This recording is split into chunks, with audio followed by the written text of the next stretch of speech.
People sometimes say, what's the point of International Women's Day? Do we still need one?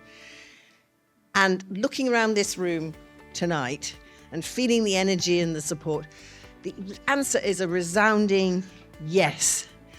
Absolutely.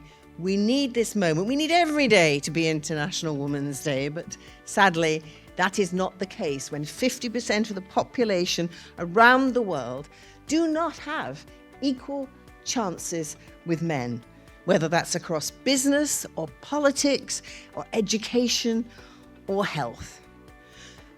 The UN Women data reveals that we're nearly 300 years away globally from achieving the Sustainable Development Goal number 5, which is, of course, equality for women and girls. It's one of the least performing Sustainable Development Goals. And it's great that here in the Mother of Parliaments, we are leading the charge to achieve that 50-50 gender balance.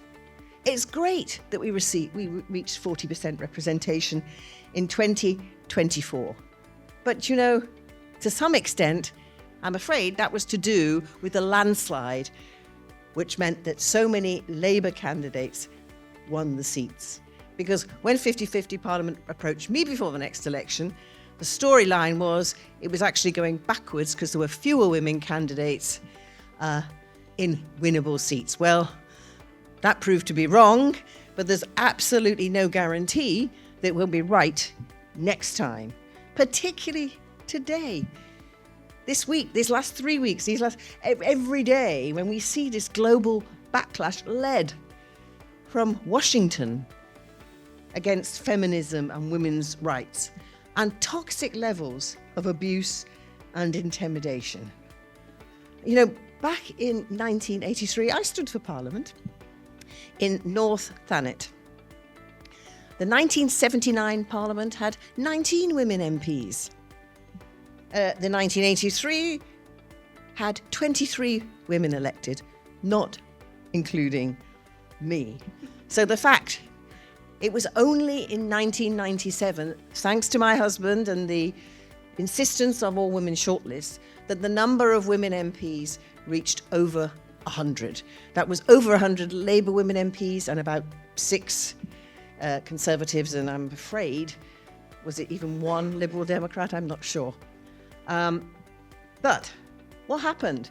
There was a picture taken, another picture, historic picture. What did the press say?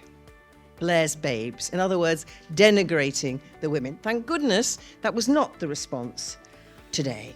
And those women in Parliament and the increasing numbers of women in Parliament have changed things. I've seen it. They've changed things about violence against women. They've changed things about economic opportunities for women. And we need to celebrate that progress. There is still, however, huge work to do. So today the theme is Accelerate Action. So what are we going to do to make 50-50 Parliament a reality? Are you actually a woman in this room who thinks, maybe I could do it? Absolutely you can do it. Put yourself forward. Are you a man in this room? Have you ever thought that maybe you should stand to one side and allow your female partner perhaps to stand for Parliament rather than you? I can assure you that in 1983, it's not funny, it's absolutely true. In 1983, I got a seat before Tony did. And just before the election in Easter in 1983, there was this scene where I had to go down to Thanet and we had lunch with my agent and his wife. And at the end of lunch, the wife said to Tony, Tony, do you mind coming and doing the dishes with me so that Cherie can talk politics with my husband? At that point, I actually thought he might divorce me. Because honestly, he wasn't First Lady material.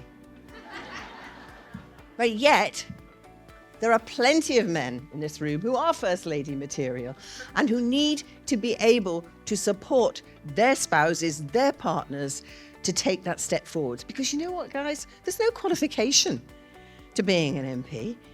Anyone can do it. I mean, look at some of the people who are doing it now and you might think, And I'm not just talking about Reform Party, but everybody in this room has something they can contribute. Are you a donor? Do some help. 50-50 Parliament. They need money. Candidates need money. We need to do. You don't understand, perhaps, how expensive it is to traipse around the country in the hope that you'll get heard by a constituency party who's looking for a candidate. That costs money. Have any of the parties thought of having creches in their selection meetings? We should do more about that. There's so much that we can do. I've spent my entire career banging on about equality for women. I'm not giving up now. I'm a bit depressed, honestly, because when I started off as a young woman barrister nearly 50 years ago, I thought it would all be changed by changing the law. Now, as I look at my daughters and my granddaughters, I realise it takes much more than just changing the law. Yes, we need to change the law, but we need to change society too. We have to do more to ensure that the pool of brilliant, talented women are encouraged and not prevented from becoming candidates. We must make sure, therefore, that the political parties commit. Why don't they commit to 50-50 candidates? If we had 50-50 candidates, the chances of getting 50-50 MPs would be greater. 50-50 Parliament is at 50-50 shortlist.